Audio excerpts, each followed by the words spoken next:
Hello, welcome to my channel. My name's Jen, and I thought I would talk a little bit more about my work and what I do. And first of all, what is gel printing? Because I've gotten a lot of questions about that, and people don't actually know.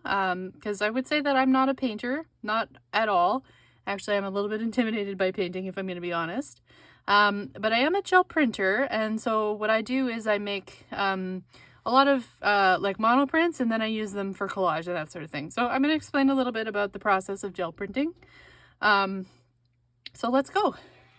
So this is the gel plate. I've actually just mounted it to a piece of acrylic just to, you know, keep it from rolling around too much. So it's just like a squishy jelly plate exactly here. So you can see that this one has been well used. There's lots of little bits of paint on it, and that's perfectly okay. So what do I do with the gel plate? So essentially what I do is I put paint or ink on it. You can also use a few other things. You spread it around with a brayer. It's like a roller with a handle. And then I would use tools to draw on it, to use some of my stencils, use things to make textures, that sort of thing. So let's just jump right in and I'll show you exactly how this works. So I'm going to start with probably a couple different colors. Maybe we'll put some magenta. So I'm just putting this paint like directly on the plate. Just a little bit at a time because it doesn't actually take all that much. I'm going to go magenta and Naples yellow. Okay.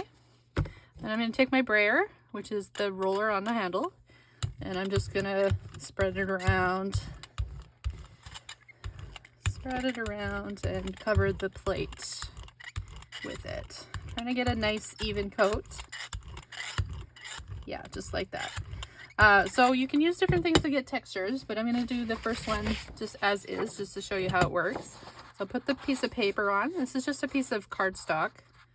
So I'm just putting it down, rubbing it down, like make sure I get good contact between the paper and the paint, the paint and the plate. And then I can feel it's still cool, so I'm just going to let it sit for a minute.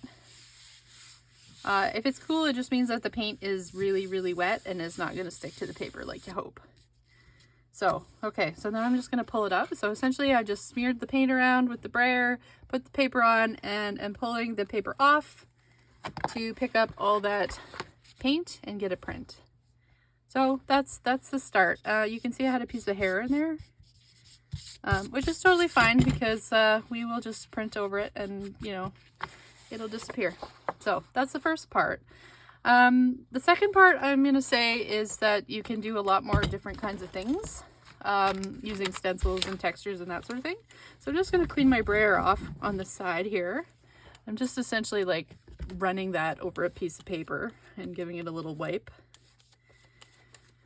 And now I think let's go for a second layer. I think I'm going to use the blue to make a little texture. So I'll put a little bit of blue on there. I'm going to spread it around, roll it out.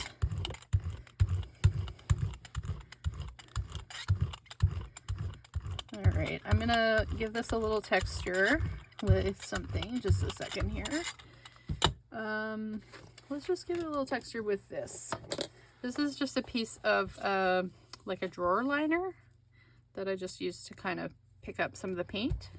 So I'm just kind of pushing that in to pick up some paint and then pulling it off.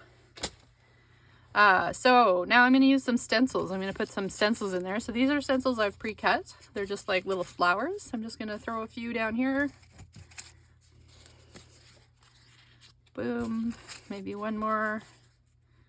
Just kind of put it over there, and then I'm going to use the same paper. We're going to put it on top, pick up that paint. So yeah, I have to work pretty fast so the paint doesn't dry on the plate, because once it dries on the plate, I'm not going to pick it up with a piece of paper. There's ways to do that, but you have to put more paint on, which usually means changing the color. So I'm just rubbing it, trying to get good connection between the paper and the plate so that the paint picks up. And then I will just kind of pull this off, peel it up, And look, we got some more texture, some more dimension. That's pretty cool. So that's good. I think I'm going to leave that one as is. And now I can take these off. So you can see there's a little bit of like paint left underneath.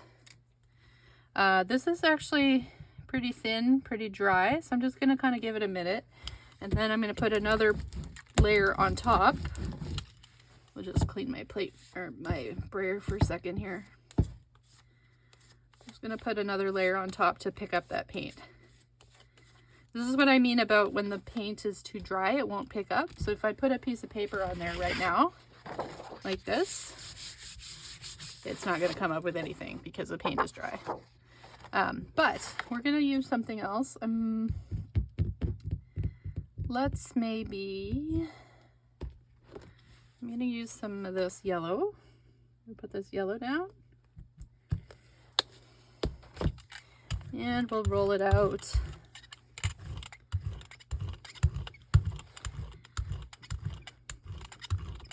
Nice and smooth. Try not to get too many brayer lines in there. Nice even coating. Oh, my brayers are noisy. Okay, and now I'm going to put the paper down. And this is going to pick up the dried paint that's on the plate by using kind of the wet paint as a bit of a, like an adhesive almost. So we're going to let that sit for a minute. And I'll pull it up and we'll see what we get.